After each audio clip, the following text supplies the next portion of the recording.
जहानाबाद सदर अस्पताल के जीएनएम स्कूल में आज कोविड वैक्सीन का दूसरा राउंड शुरू किया गया है, जिसकी शुरुआत आज जिलाधिकारी नवीन कुमार को वैक्सीन लेकर शुरू की गई। सदर अस्पताल में आज वैक्सीन एरिया में डीएम की मौजूदगी में टीकाकरण की शुरुआत की गई। वैक्सीन के बाद जिलाधिकारी एवं अन्य अधिकारियों को ऑब्जर्वेशन एरिया में रखा गया, जहां आधे घंटे के बाद सभी की स्थिति सामान्य रही। मीडिया से बात करते हुए डीएम ने बताया कि आज मैं जिले का नेतृत्व करता हूं, इसलिए मैं खुद कोरोना वैक्सीन लेने सबसे पहले आए हैं और लोगों से यह अपील करता हूं कि कोरोना की यह वैक्सीन पूरी तरह से सुरक्षित है और इससे कोई डरने की बात नहीं है। जीएनएम स्कूल में आज होने वाले टीकाकरण को लेकर विशेष व्यवस्था की गई थी। इस मौके पर सबसे पहले जिलाधिकारी नवीन कुमार, जिला परिवहन पदाधिकारी अजय कुमार ठाकुर, जिला आपूर्ति पदाधिकारी अमलेंदु सिंह, खेल पदाधिकारी निकिता कुमारी, जिला जनसंपर्क पदाधिकारी मॉर्गन सिन्हा सहित कई पदाधिकारियों ने कोरोना का टीका लिया और लोगों को संदेश दिया कि आम लोग भी इस टीका को निस्संदेह लें, कोई परेशानी नहीं होने वाली है।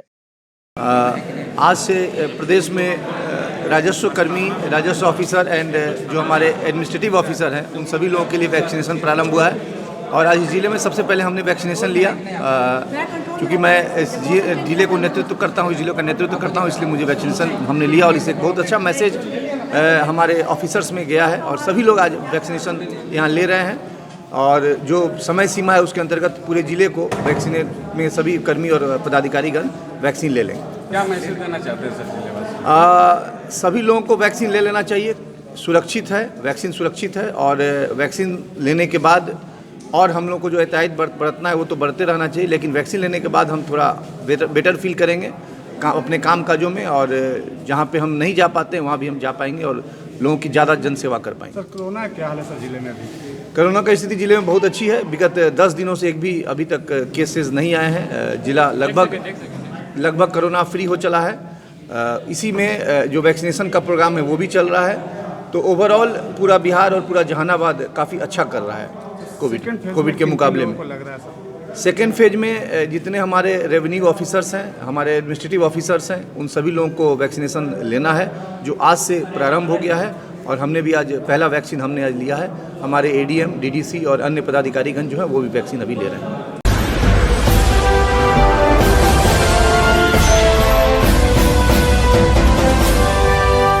केंद्र सरकार द्वारा लाए गए 3 कृषि कानून के खिलाफ लगातार किसानों का विरोध प्रदर्शन पूरे देश में जारी है। इस बिल के खिलाफ विभिन्न संगठनों और पार्टियों ने भी अपना समर्थन दिया है। इसे लेकर आज पूरे देश में चक्का जाम का आह्वान किया गया। इसी कड़ी में आज जहानाबाद में भी चक्का जाम कार्यक्रम के तहत महागठबंधन के तमाम दल झंडा बैनर के साथ सड़क पर उतरकर शहर के अरवल मोड़ के समीप NH 83 एवं NH 110 को जाम कर दिया और कृषि कानून को वापस करने को लेकर सरकार के खिलाफ जमकर नारेबाजी की। चक्का जाम में शामिल नेताओं का कहना है कि सरकार पूंजीपतियों के हक में यह बिल लाई है जो सरासर गलत है। जब तक केंद्र की सरकार तीनों कृषि कानून को वापस नहीं लेती है, तब तक किसानों का आंदोलन जारी रहेगा। इस किसान आंदोलन के समर्थन में राजद, माले सहित तमाम महागठबंधन के कार्यकर्ता आंदोलन को और धारदार बनाएंगे।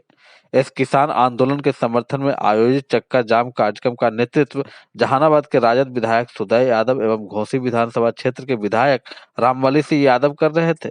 इस सांकेतिक जाम के मौके पर वाम दलों के द्वारा मोदी सरकार के खिलाफ जमकर नारेबाजी की गई। साथ ही राजद के कार्यकर्ताओं एवं विधायक सुदय यादव द्वारा भी केंद्र सरकार के खिलाफ जमकर नारेबाजी की गई। साथ ही यह भी बताया गया कि किसी भी हाल में इस बार केंद्र सरकार को ये तीनों काला कानून वापस लेना होगा, नहीं तो आंदोलन और भी तेज होगी। जो किसानों का आंदोलन चल रहा है तो राष्ट्रव्यापी आज चक्का जाम है और पूरे बिहार में वामपंथ और महागठबंधन, राष्ट्रीय जनता दल, ये सारे लोग उतरे हुए हैं। हम लोगों ने लेट से इसलिए शुरू किया है इस कार्यक्रम को, इंटरमीडिएट का एग्जाम चल रहा है, बच्चों को कोई तकलीफ नहीं हो, पहले पाली के बच्चे निकल जाएं और दूसरे पाली के बच्चे परीक्षा हॉल में घुस जाएं, इसके बाद हम लोग शुरू करेंगे। तो इसका हमने ख्याल रखा है और हमारी मांग है ये जो तीनों काला कानून है, जो कृषि कानून है, इसको सरकार वापस ले, MSP को कानूनी दर्जा दे सरकार और बिजली बिल 2020 वापस ले। साथ ही साथ अभी 26 जनवरी के बहाना बना करके एक छोटी मोटी गलतियां जो कुछ लोगों ने किया होगा उसको बहाना बनाकर ये जो दमन करने का किसान आंदोलन पर काम किया है। और इसके तहत कई पत्रकारों को, जिसमें दुनिया जी जो अभी नामी गिरामी पत्रकार हैं, उनको गिरफ्तार कर लिया गया है। 150 के आसपास किसान और किसान नेताओं को गिरफ्तार कर लिया गया है। सैकड़ों ट्रैक्टर को थाना में बंद कर दिया है। तो ये आंदोलन के माध्यम से मांग है कि इन तमाम ट्रैक्टरों को छोड़िए, पत्रकारों सहित तमाम किसानों को आप बरी कीजिए, उन पर से मुकदमा वापस लीजिए, ये मांग है। और ये जो तीनों काला कानून है वो सरकार वापस ले। जी, कहाँ पे जाम किए हैं? हाँ, अभी तो हम लोग जहानाबाद जो अरवल मोड़ है, इसको हम लोगों ने जाम किया है। और कितना देर जाम रखेगा? ये हम लोगों का प्लान 3 बजे तक है। 3 बजे तक जाम करेंगे, चूंकि परीक्षा चल रहा है, उसको देखते हुए हम लोग इसको 3 बजे समाप्त कर देंगे।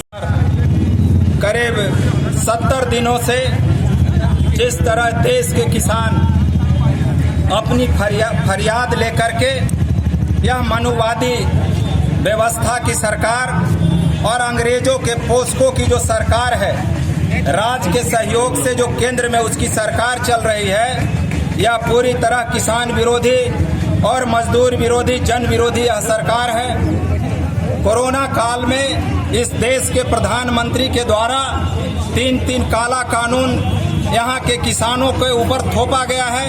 उसको लेकर के पिछले 70 दिनों से देश के किसान दिल्ली के बॉर्डर पर बैठे हुए हैं। और जिस तरह बर्बरता पूर्वक इस कड़ाके की ठंड में ठंडी पानी से, उसके बौछारों से, और उतना ही नहीं, अब आप देख रहे हैं कि जिस तरह देश के सीमाओं पर किलाबंदी सरकार करती थी, और नरेंद्र मोदी से तो वह देश के सीमा पर भी किलाबंदी नहीं हुई, लेकिन शर्म आना चाहिए इस देश के प्रधानमंत्री, गृह मंत्री और कृषि मंत्री को कि अपने ही किसानों पर, जो उनको अनाज उपजा करके जो बहुमंजिलीय इमारत में रहते हैं, उनके बाल बच्चों का पेट भरने का काम कर रही है, उसके खिलाफ किलाबंदी कर रही है, दिल्ली नहीं जाने दे रही है। इन सब सारे सवालों को लेकर के हमारे नेता आदरणीय तेजस्वी यादव, जो महागठबंधन के नेता हैं, अपने सहयोगी दलों के साथ साझा कार्यक्रम कर करके और आज सड़क जाम करने का निर्णय लिया था कि हम उन किसानों के समर्थन में हम सड़क जाम कर रहे हैं।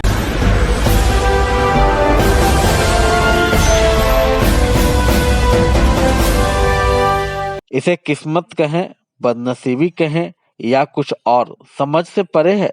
हर सुबह के बाद सवेरा होता है, ऐसी उम्मीद के साथ विकास कुमार तिवारी जिंदा हैं। दुनिया भर की तकलीफों ने इन्हें घेर रखा है। दरअसल विकास कुमार तिवारी 5/11/2019 को गया से लौट रहे थे। इसी दरमियान इनका पैर फिसल गया और यह ट्रेन की चपेट में आ गए, जिससे इनकी अवस्था इतनी बुरी हो गई कि ना तो यह चल सकते हैं और ना ही कुछ कर सकते हैं। अब इनके समक्ष मुश्किलों का पहाड़ खड़ा है। अपने छोटे छोटे बच्चे, माता पिता के साथ जिंदगी बसर करने वाले विकास कुमार तिवारी, जो जहानाबाद जिले के मदनगंज प्रखंड के धोबड़ी गांव के रहने वाले हैं, लोग इनकी मदद के लिए आगे आ रहे हैं। समाज सेवी सहित अन्य लोग निश्चित तौर पर इन्हें मदद पहुंचा रहे हैं, लेकिन यह मदद इनके लिए उतना ही है जितना डूबते को तिनके का सहारा है। जरूरत है सरकार तथा प्रशासन को भी विकास कुमार तिवारी तक मदद पहुंचाई जाए, ताकि इन्हें राहत मिल सके और अपने छोटे छोटे बच्चे, बूढ़े माता पिता की देखभाल कर सके। विकास कुमार तिवारी की हालत इतनी दयनीय, इतनी खराब हो गई है कि दुर्घटना के बाद इन्होंने क्लेम भी किया, मुकदमा भी किया, लेकिन आज तक किसी तरह की कोई सुनवाई नहीं हुई, जिससे अब यह पूरी तरह टूट चुके हैं। समस्या ये है कि 5/11/2019 को मेरा एक्सीडेंट हो गया और मैं पूरी तरह से घायल हो गया। मेरा पैर भी कट गया। मेरा 4 ऑपरेशन हुआ है। आज भी हम इलाजरत है। आज भी हमारा कंडीशन सही नहीं हुआ है। समथिंग 1.5 महीना होने को है और इस एक्सीडेंट से हम इतना परेशान हो गए हैं कि मेरा सारा परिवार रोड पे आ गया है। आज के डेट में हम हर जगह मदद की गुहार लगाए सरकार से, लेकिन सरकार से हमें 1 रुपया का कोई मदद नहीं किया गया है। कोई भी मंत्री, कोई भी नेता के द्वारा हमें कुछ भी मदद नहीं किया गया है। हमें समाज सेवी लोग कुछ मिले हैं जो हमें थोड़ा थोड़ा मदद किए हैं और गांव घर के मदद के सहारे हमारा पूरा परिवार अभी चल रहा है। पता नहीं कब तक चलेगा, कब ये चलना बंद हो जाएगा, ये हम नहीं जानते हैं। फिलहाल किसी तरह से मेरा परिवार चल रहा है और हम बहुत विवश हैं, बहुत मुश्किल परिस्थिति से गुजर रहे हैं। मेरे छोटे छोटे बच्चे हैं, ओल्ड एज माता पिता हैं और हम अकेले भाई होने के चलते सारी जिम्मेवारी हमारे ऊपर थी, लेकिन पता नहीं अब इन लोगों का जिम्मेवारी कौन लेगा, कौन मेरे घर को चलाएगा, अब क्या होगा मुझे कुछ समझ में नहीं आता है।